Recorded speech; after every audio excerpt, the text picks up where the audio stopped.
नमस्कार साथियों। 70वीं बीपीएससी परीक्षा बीपीएससी इतिहास का सबसे ऐतिहासिक परीक्षा होने वाला है।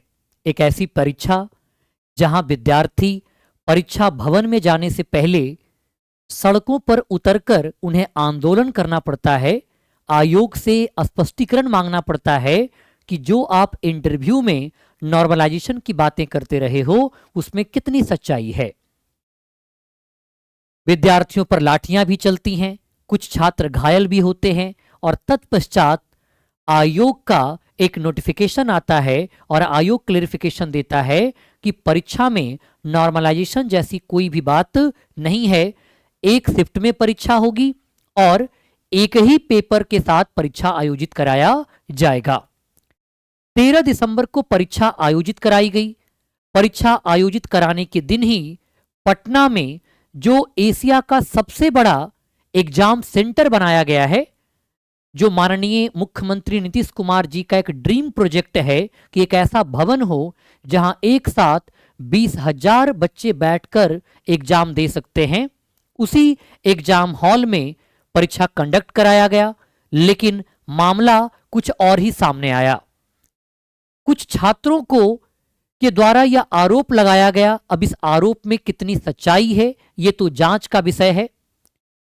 आरोप यह लगा कि प्रश्न पत्र उनके सामने लेट से आया और प्रश्न पत्र लीक हो गया था। कदाचार पूर्ण परीक्षा का आरोप लगाया गया। यानी सामान्यतः होता कुछ ऐसा है कि जब विद्यार्थी परीक्षा दे करके एग्जाम हॉल से बाहर निकलते हैं तो वो एग्जाम एनालिसिस देखते हैं, आंसर की से अपने उत्तर को मिलाते हैं और कट ऑफ का अनुमान लगाते हैं कि इस बार कट ऑफ क्या जाने वाला है और उनका स्कोर क्या आ रहा है।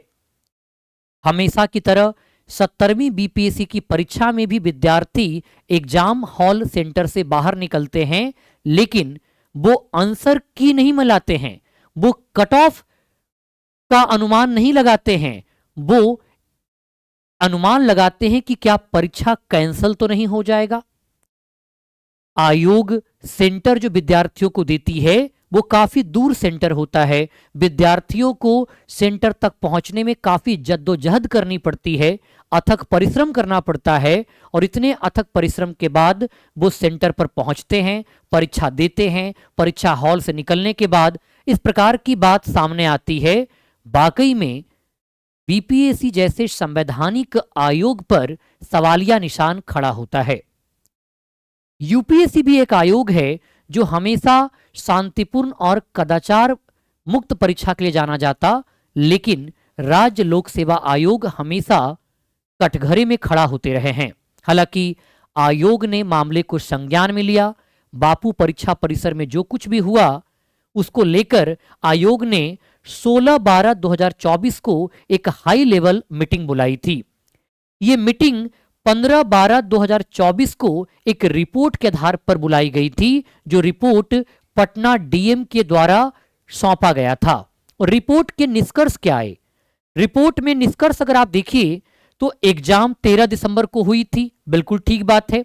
आरोप लगा कि बापू परीक्षा परिसर में कदाचार हुआ है, हंगामा किया गया विद्यार्थियों के द्वारा। अब सवाल है कि आखिर विद्यार्थी हंगामा कर रहे थे वो क्यों कर रहे थे, ये जांच का विषय है। क्या वाकई में कुछ उपद्रवी तत्वों ने ऐसा किया, और या तो वाकई में विद्यार्थियों की चिंता सही थी, वो जो चिंता कर रहे थे वो वाकई में सही थी। अब ये एक निष्पक्ष जांच का विषय है, तभी बात निकल कर आएगा। हालांकि आयोग जो हाई लेवल मीटिंग की उसमें कहा कि परीक्षा में कोई कदाचार नहीं हुआ था, बल्कि पेपर विद्यार्थियों तक लेट से पहुंचा क्योंकि बड़ा हॉल है और बड़ा हॉल होने की वजह से एग्जाम सेंटर हॉल से जो क्लासरूम तक पेपर पहुंचने में थोड़ा समय लगा होगा। अब यह भी एक सवालिया निशान खड़ा करता है।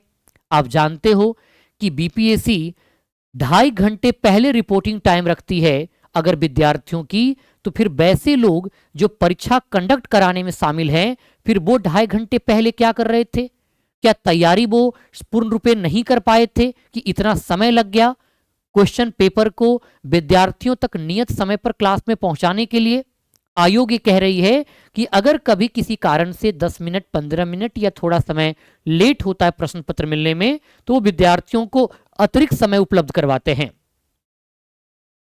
सवाल वो भी नहीं है, सवाल यह है कि आखिर कदाचार हुआ तो कदाचार किस प्रकार का था? क्या वाकई में जो विद्यार्थियों ने यह कहा कि क्वेश्चन पेपर लीक है, क्या ऐसा कुछ हुआ था? आयोग ने कहा बिल्कुल भी नहीं, कोई क्वेश्चन पेपर लीक नहीं हुआ था। केवल प्रश्न पत्र विलंब से आने के कारण कुछ विद्यार्थियों ने यह हंगामा करना शुरू कर दिया कि पेपर लीक हो गया है, एग्जाम कैंसिल कर दिया गया है, आप लोग एग्जाम का बायकॉट कीजिए, एग्जाम मत दीजिए।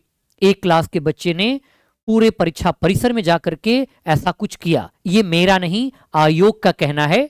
और आयोग ने कहा कि हम इस बात को संज्ञान में लेते हैं, और वैसे सभी विद्यार्थी जो शांतिपूर्ण परीक्षा दे रहे थे उस सेंटर पे, और कुछ लोग नहीं दे पाए इस हंगामे के कारण, इस बात को ध्यान में रखते हुए बापू परीक्षा परिसर में जो एग्जाम हुआ था उस एग्जाम को कैंसिल किया जाता है, और केवल उन्हीं विद्यार्थियों के लिए जो लगभग 12,000 विद्यार्थी थे उस परीक्षा भवन में, उनके लिए री एग्जाम करवाया जाएगा। री एग्जाम की तिथि जल्द ही घोषित की जाएगी।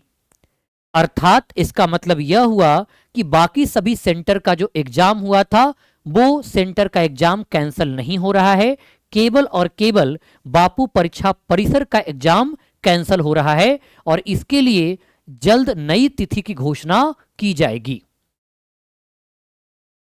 अब ये कितना उचित है, कितना अनुचित है, अब ये तो विद्यार्थियों की अपनी अलग अलग राय हो सकती है। आयोग का ये मानना है कि वो 4,75,000 विद्यार्थियों के साथ को एक्सप्लॉइट नहीं कर सकता है, उन्हें 3 से 4 महीने रोक कर नहीं रख सकता है।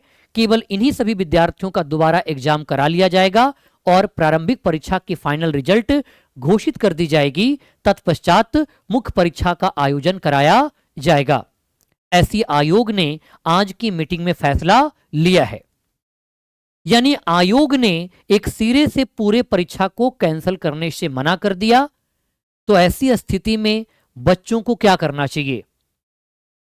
सवाल यह भी है बच्चों की, देखो 12:30 बजे के आसपास ये बातें उठी।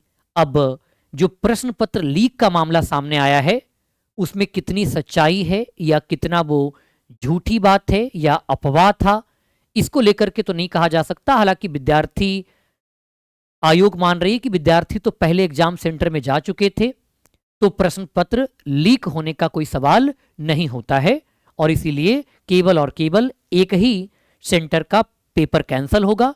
अब ऐसी स्थिति में विद्यार्थियों को अपनी मेंस परीक्षा की तैयारी बेहतर तौर पर करनी चाहिए। मेरी राय तो यही है कि आपको मेंस की तैयारी करनी चाहिए, बेहतर तौर पर तैयारी करनी चाहिए, क्योंकि अल्टीमेटली कुछ महीनों बाद आपकी मेंस की परीक्षा होगी। अगर आप उनके लिए खुद को प्रिपेयर नहीं करेंगे तो फिर बात अधूरी रह जाएगी। बाकी ये आयोग इसमें सोल डिस्क्रेशन रखता है निर्णय लेने के लिए। आप विद्यार्थी हैं, आप अपनी चिंता जाहिर कर सकते हैं, आप अपनी बात को आयोग के समक्ष रख सकते हैं। वो आपका अपनी विचार हो सकता है, अपनी मांग हो सकती है। उस पर निर्णय करना या न करना ये संपूर्ण रूप से आयोग के पास है, क्योंकि आयोग एक संवैधानिक अंग है, संवैधानिक निकाय है।